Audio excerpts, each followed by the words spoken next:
Endrick আবার ফিরে এসেছে। রিয়ালের অবহেলায় বেঞ্চে বসে থাকা এন্ড্রিক লিওতে গিয়ে সুযোগ পেয়েই দেখাচ্ছে একের পর এক চমক। অভিষেক ম্যাচেই পেয়েছে গোল। লিগে অভিষেক ম্যাচে দুর্দান্ত খেলে হয়েছেন ম্যান অফ দ্য ম্যাচ। যাকে ট্রোল করে লোকে ঘূর্ণিঝড় এন্ড্রিক বলতো, সেই অলিম্পিক লিওতে বইয়ে দিচ্ছে এন্ড্রিক ঝড়। লোনে যাওয়াতে অনেক হাসাহাসি হয়েছে তাকে নিয়ে, কিন্তু সে বুঝিয়ে দিয়েছে সে লোনে গেছে, হারিয়ে যায়নি, বরং লিওতে নিজেকে খুঁজে পেয়েছে এন্ড্রিক। আর এভাবে চলতে থাকলে একটা আত্মবিশ্বাসী এন্ড্রিক খুব শীঘ্রই ফিরবে ব্রাজিল জাতীয় দলে।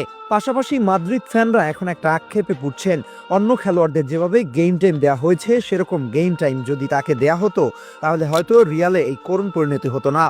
লোনে যাওয়া মানে হারিয়ে যাওয়া নয়, লোনে যাওয়া মানে ফিরে আসার প্রস্তুতি। লিওতে এন্ড্রিক সেটাই প্রমাণ করেছে।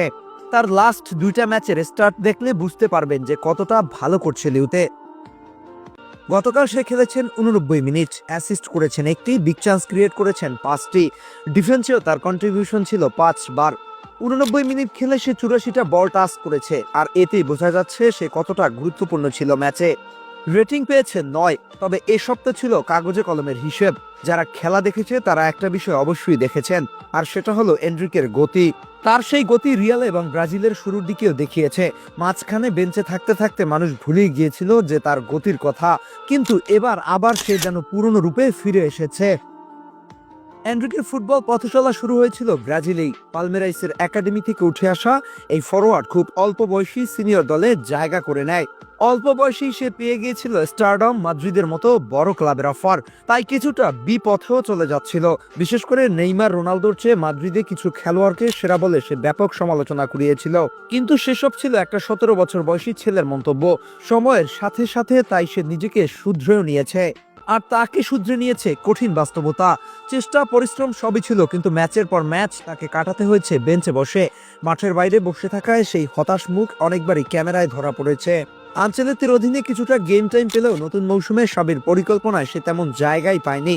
এমবাপ্পে যখন দুর্দান্ত ফর্মে, তখন এন্ড্রিকের জন্য পরিস্থিতি আরো কঠিন হয়ে ওঠে। এই অবস্থায় নিজের ভবিষ্যৎ নিয়ে ভাবতে হয় তাকে। লিওতে গিয়ে এন্ড্রিক একেবারে বদলে গেছে।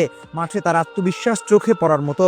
সবচেয়ে বড় কথা, সে নিয়মিত খেলছে, কোচের আস্থা পাচ্ছে, সতীর্থদের ভরসা পাচ্ছে।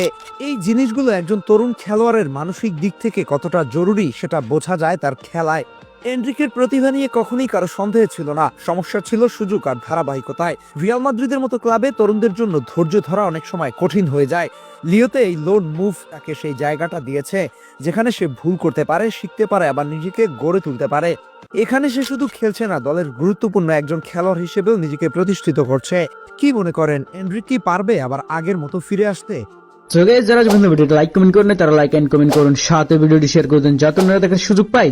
আজকের ভিডিও পর্যন্ত, নেক্সট ভিডিও দেখা হবে অন্য কোনো জায়গায়, অন্য কোনো সময়। আমি আপনাদের সাথে আছি, এলএস10x।